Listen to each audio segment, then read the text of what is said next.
रायगड, महाराष्ट्रासह देश विदेशातील ताज्या बातम्या पाहण्यासाठी मॅक्स इंडिया लाईव्ह चॅनलला सबस्क्राइब करा आणि बेल आयकॉन दाबायला विसरू नका। ज्या पद्धतीने सगळे नेते अतिक्रमणासाठी एक झालेले आहे, मात्र भोंगेसाठी एक येत नाही का? हिंदी में बताइए आप आज किस लिए आए? महाराष्ट्र में मुंबई उच्च न्यायालय ने निर्णय दिया है कि सभी अनधिकृत लाउडस्पीकर भोंगे नीचे उतारने चाहिए। मुंबई पुलिस ने ये काम पूरा किया, लेकिन संभाजीनगर पुलिस इसके लिए दुर्लक्ष्य कर रहे हैं, झूठ बोल रहे हैं। आज मेरे पास ये सिटी चौक पुलिस स्टेशन में आया, 70 मस्जिद के ऊपर अनधिकृत लाउडस्पीकर लगे हैं, 168 उसमें से एक भी अभी तक नीचे उतारा नहीं है। मैंने संभाजीनगर पुलिस को वार्निंग दी है, 10 दिन के अंदर ये सब इलीगल लाउडस्पीकर भोंगे नीचे आने चाहिए। नहीं तो आप जो दूसरा विषय था, जो बांग्लादेशी जो इलीगल घुसखोर है, ऐसे लोगों ने जन्म प्रमाण पत्र खोटे दस्तावेज देकर लिए हैं। यहाँ पर मेरी एफआईआर भी दाखिल हो चुकी है, लेकिन उसमें जो लाभार्थी ने बोगस आधार कार्ड और एफिडेविट देकर जन्म प्रमाण पत्र प्राप्त किया है, उनके ऊपर अभी तक कार्रवाई हुई नहीं है।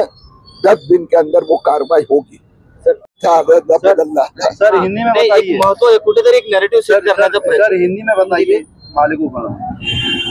मालेगांव न्यायालय के निकाल ने कांग्रेस और गांधी परिवार के दोनों गाल पर थप्पड़ मारी है।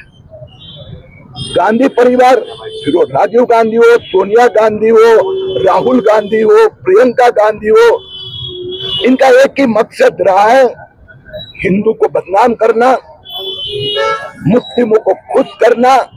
और कांग्रेस तो इस हद तक अपनी मुस्लिम वोट बैंक को खुश करने के लिए पाकिस्तानी आतंकवादियों को भी सहानुभूति व्यक्त करती है।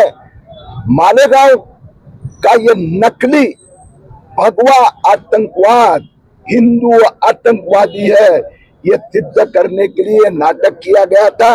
आज ये सिद्ध हो चुका है। हिंदुस्तान में हिंदू संस्कृति, हिंदू कभी आतंकी बन नहीं सकता। आज का निर्णय ये कांग्रेस और गांधी परिवार के भगवा आतंकवाद, ये देश का अपमान है, सिद्ध हो चुका है। आप कैसा देख रहे हैं इसको आज? क्या जिस प्रकार से अनेक वर्षों से मुस्लिम वोट बैंक को खुश करने के लिए हिंदुओं को दूर रखा जाता था और इस हद तक क्या आतंकवादी हो, आज सिद्ध हो चुका है।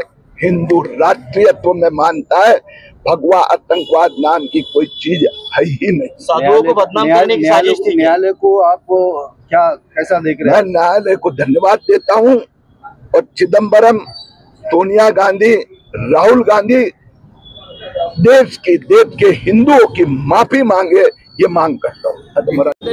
अरे दादा, पूर्ण आदेश आल्यानंतरच प्रतिक्रिया देणं योग्य आहे। चला, ज्या वाहनावर ते झालं होतं प्रज्ञा त्याला एका वाक्यात सांगितलं ना मी। सर सुनावणी चालू आहे, निर्दोष सुटल्याची माहिती आहे। मालेगाव बॉम्ब खटल्यातील जे आरोपी आहेत ते निर्दोष सुटल्याची माहिती आहे। कसं बघता आपण याकडे? आदेश येऊ द्या पूर्ण, मग आपण त्याच्यावर बोलू। मी आज संभाजीनगरला आलो आहे। मुंबई उच्च न्यायालयाने आदेश दिला आहे की महाराष्ट्रातले सगळे अनधिकृत भोंगे खाली उतरवायला हवे। मुख्यमंत्र्यांनी घोषणा केली आहे।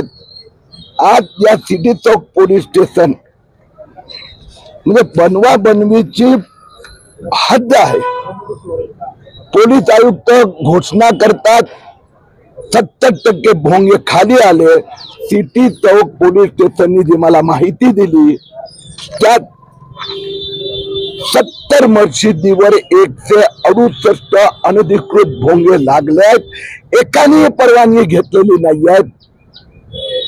मी या पोलीस स्टेशनला वॉर्निंग दिली आहे, येत्या 10 दिवसात हे सगळ्या अनधिकृत भोंगे खाली आले नाही तर मी इथे येऊन 10 दिवसांनी बसणार, भोंगे गेल्याशिवाय हलणार नाही.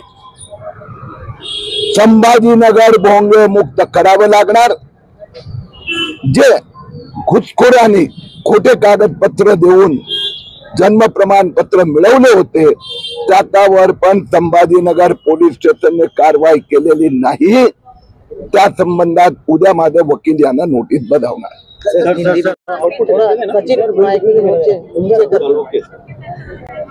गांधी परिवार मग त्यावेळीचे जे गृह मंत्री होते त्यांना भगवा आतंकवाद, पाकिस्तान आणि मुसलमानांना खुश करणं हे आतापर्यंत राजीव गांधी आणि त्या परिवाराची भूमिका राहिली आहे. काँग्रेससाठी मुस्लिम वोट बँक आणि त्यांना खुश करण्यासाठी पाकिस्तानच्या अतिरेक्यांची पण काळजी घेणं आणि म्हणून 2008 मालेगाव बॉम्ब ब्लास्ट मध्ये भगवा आतंकवाद हा शब्द हिंदूंना बदनाम करण्यासाठी काँग्रेसने चिदंबरमने आणला होता.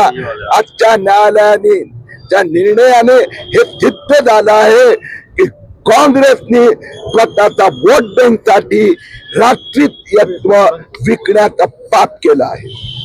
ए भाई तेरे दोस्त है वो, तू शांति से ले, मालूम है मेरे को तू छोड़ने वाला नहीं है. थोड़ा सा हटा. एक ही मिनिट चालू हाँ, नहीं, खड़ा हाँ, हो. नहीं, आप सर्च कर लीजिए. Yes yes boss.